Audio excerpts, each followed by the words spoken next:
ಎಲ್ರಿಗೂ ನಮಸ್ಕಾರ. ನನ್ನ ಹೆಸರು ಪ್ರದೀಪ್ ಬಡಿಗೇರ್ ಅಂತೇಳಿ.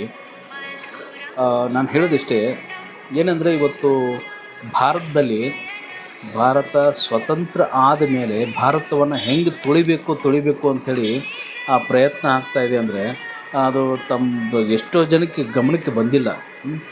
ನಮ್ಗೆ ಹೆಂಗಾಗಿದೆ ಅಂದರೆ, ಸ್ವತಂತ್ರ ಆದಮೇಲೆ A for apple, B for ball ಇದನ್ನು ಮಾತ್ರ ಹೇಳಿಕೊಟ್ಟಿದ್ದಾರೆ. ಅಂದರೆ ಇದರ ಅರ್ಥ ಏನಂದರೆ, ನಾವು ಏನು ಹೇಳ್ಕೊಡ್ತೀವೋ ಅದನ್ನು ಮಾತ್ರ ನೀವು ಕಲ್ತ್ಕೊಳ್ಳಿ.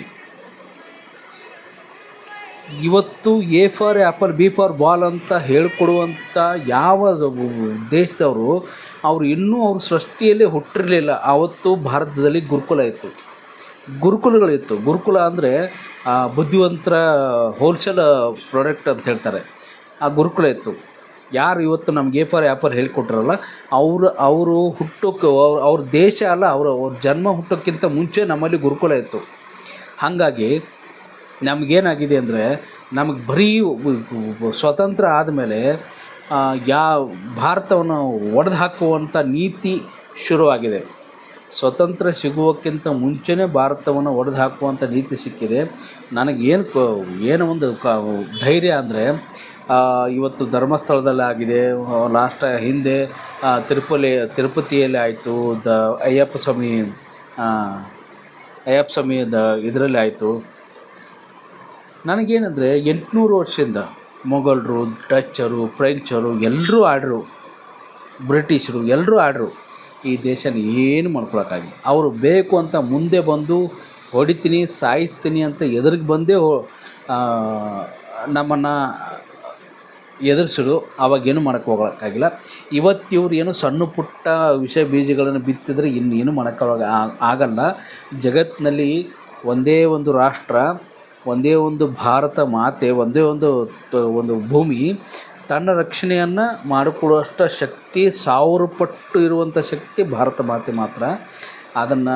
ಅದನ್ನು ಅಳಿಸೋಕ್ಕೆ ಯಾರಿಂದೂ ಸಾಧ್ಯ ಆಗಿಲ್ಲ. ನನಗೇನೆಂದರೆ, ಇವತ್ತು A for apple, B for ball ಅಂತ ಹೇಳ್ತಿರಲ್ಲ, ಎ ಫಾರ್ ಅಭಿಮನ್ಯು ಅಂಥೇಳಿ ನಿಮ್ಮ ಮಕ್ಕಳಿಗೆ ಅಥವಾ ಸ್ಕೂಲಲ್ಲಿರುವಂಥ ಮಕ್ಕಳಿಗೆ ಎ ಫಾರ್ ಅಭಿಮನ್ಯು ಅಂಥೇಳಿ. ಮಕ್ಕಳು ಕೇಳ್ತಾರೆ, ಅಭಿಮನ್ಯು ಯಾರು ಸರ್ ಅಂತ ಕೇಳ್ತಾರೆ. ಅಭಿಮನ್ಯು ಯಾರಪ್ಪ ಅಂತ ಕೇಳ್ತಾರೆ. ಹೇಳಿ ಅಭಿಮನ್ಯು ಯಾರು ಅಂತ. ಅಭಿಮನ್ಯು ಚಕ್ರವ್ಯೂಹದೊಳಗೆ ಒಳಗಡೆ ಹೊಕ್ಕು ಶತ್ರುಗಳನ್ನು, ವಿರೋಧಿಗಳನ್ನು ಹೋರಾಟ ಮಾಡಿ ಸೋಲಿಸಿ ವೀರಮರಣ ಹೊಂದಿದ ಅಂಥೇಳಿ. ಅದು ಕುತಂತ್ರದಿಂದ ವೀರಮರಣ ಹೊಂದಿದ. ಅದು ಎರಡನೇ ಪ್ರಶ್ನೆ. ನಿಮ್ಮ ಮಕ್ಕಳಿಗೆ ಹೇಳಿ, ಅದರಿಂದ ನಾವೇನು ತಿಳ್ಕೊಬೇಕು ಅನ್ನುವಂಥ ಮಕ್ಕಳಿಗೆ ಹೇಳಿ. ಇದೇ ರೀತಿ ನಿಮ್ಮ ಜೀವನದಲ್ಲಿ ಹೋರಾಟ ಮಾಡಿ. ಎಷ್ಟೋ ಕಷ್ಟಗಳು ಬರ್ತವೆ, ನೋವುಗಳು ಬರ್ತವೆ. ಆ ಹೋರಾಟ ಮಾಡಿ ನೀವು ವೀರ ಜಯವನ್ನು ಸಾಧಿಸಿ. ಸಾವಲ್ಲ, ವೀರ ಜಯವನ್ನು ಸಾಧಿಸಿ ಯಶಸ್ವಿಯಾಗಿ ಬದುಕಿ. ಕಷ್ಟ, ನೋವುಗಳು, ಸಂಕಟಗಳು ಎಲ್ಲವನ್ನು ಹೋರಾಟ ಮಾಡಿ ವೀರ ಜಯವನ್ನು ಸಾಧಿಸಿ ಆಮೇಲೆ ಒಂದು ಸಾರ್ಥಕದ ಬದುಕು, ಸಾರ್ಥಕದ ಸಾವನ್ನು ಬದುಕಿ, ಸಾರ್ಥಕದ ಸಾವನ್ನು ಪಡೀರಿ.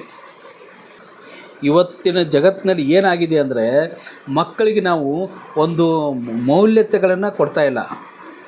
ಬರೀ ನಮ್ಮ ಸಾಲ, ನಮ್ಮ ನೋವು, ನಮ್ಮ EMI, EMI ಹೊಟ್ಟೆಗೆ ಹಾಕೋದು, ಇದರಲ್ಲೇ ನಾವು ಜೀವನ ಸಾಗಿಸ್ತಾಯಿದ್ವಿ. ನಮ್ಮ ಮಕ್ಕಳಿಗೆ ನಾವು ಮೌಲ್ಯತೆಯನ್ನು ಕೊಡ್ತಾಯಿಲ್ಲ, ಧೈರ್ಯ ಕೊಡ್ತಾಯಿಲ್ಲ, ಸ್ಫೂರ್ತಿ ಕೊಡ್ತಾಯಿಲ್ಲ, ಮುಂದಿನ ಜಗತ್ತಿನಲ್ಲಿ ಬದುಕಬೇಕು ಹೆಂಗೆ ಅನ್ನೋದನ್ನು ಕೊಡ್ತಾಯಿಲ್ಲ. ಬರೀ ದುಡ್ಡು ಒಂದಿದ್ರೆ ಸಾಕು, ದುಡ್ಡು ಒಂದಿದ್ರೆ ಎಲ್ಲದಕ್ಕೂ ಪರಿಹಾರ ಅಂತ ನಾವು ಅಂದ್ಕೊಳ್ತಾ ಇದ್ದೀವಿ. ಖಂಡಿತ ದಯವಿಟ್ಟು ನಾನು ಎಲ್ಲರ ಹತ್ರ ವಿನಂತಿ ಮಾಡ್ಕೊತಾ ಇದ್ದೇನೆ, ನಮ್ಮ ಮುಂದಿನ ಪೀಳಿಗೆಯನ್ನು, ನಮ್ಮ ಮುಂದಿನ ಮಕ್ಕಳನ್ನು ದುಡ್ಡಿನಿಂದ ಅಳಿಬೇಡಿ, ದುಡ್ಡಿನಿಂದ ಬೆಳೆಸಬೇಡಿ, ದುಡ್ಡಿಟ್ಕೊಂಡೇ ಬೆಳೆಸಬೇಡಿ. ಅವ್ರಿಗೆ ಅವ್ರ ಸ್ವಂತ ಬಲದಿಂದ ಬೆಳೆಸಿ, ಅವ್ರ ಸ್ವಂತ ಧೈರ್ಯದಿಂದ ಬೆಳೆಸಿ, ಅವ್ರ ಸ್ವಂತ ಹೆಂಗೆ ಬದುಕಬೇಕು ಅನ್ನೋದನ್ನು ಅವ್ರಿಗೆ ಕಲಿಸ್ಕೊಡಿ. ದಯವಿಟ್ಟು ನಾನು ಹೇಳೋದಿಷ್ಟೇ, ನಮ್ಮ ಮಕ್ಕಳು ದುಡ್ಡಿನ ದಾಸರ ಆಗೋದು ಬೇಡ. ದುಡ್ಡಿಲ್ಲದೆ ಹೆಂಗೆ ಬದುಕಬೇಕು, ದುಡ್ಡಿಲ್ಲದೆ ಹೆಂಗೆ ಗೆಲ್ಲಬೇಕು, ದುಡ್ಡಿಲ್ಲದೆ ಹೆಂಗೆ ಜೀವನ ನಡೆಸಬೇಕು ಅನ್ನೋದನ್ನು ಕಲಿಸ್ಕೊಡಿ. ಇದು ಒಂದೇ ತಂದೆಯಾದವರು ಅಥವಾ ಹಿರಿಯರಾದವರು ಮಕ್ಕಳಿಗೆ ಮಾಡುವಂಥ ಒಳ್ಳೆಯ ಕೆಲಸ ಅಷ್ಟೇ. ನಾನು ಹೇಳೋದಿಷ್ಟೇ, ಭಾರತ ತುಂಬ ಭವಿಷ್ಯವಾಗಿದೆ, ಭಾರತ ತುಂಬ ಚೆನ್ನಾಗಿದೆ. ನಮ್ಮನ್ನು ತುಳಿದಿದ್ದಾರೆ, ತುಂಬ ವರ್ಷಗಳನ್ನು ತುಳಿದಿದ್ದಾರೆ. ದಯವಿಟ್ಟು ಇವತ್ತು ಭಾರತ ವಿಶಾಲ ಆಗ್ತಾಯಿದೆ. ಸನ್ಮಾನ್ಯ ಒಬ್ಬ ಒಳ್ಳೆಯ ಪ್ರಧಾನಿ ಇವತ್ತು ಜಗತ್ತಿಗೆ ಸಿಕ್ಕಿದ್ದಾರೆ. ಅಂಥ ಪ್ರಧಾನಿ ಇದು ಅದರಿಂದ ಒಳ್ಳೆಯ ವಿಷಯಗಳನ್ನು ನಮ್ಮ ಮಕ್ಕಳಿಗೆ ತಿಳಿಸ್ಕೊಡಿ, ಅಷ್ಟೇ ನಾನು ಹೇಳೋದು. ದಯವಿಟ್ಟು ಎಲ್ರಿಗೂ ಒಳ್ಳೆಯದಾಗಲಿ.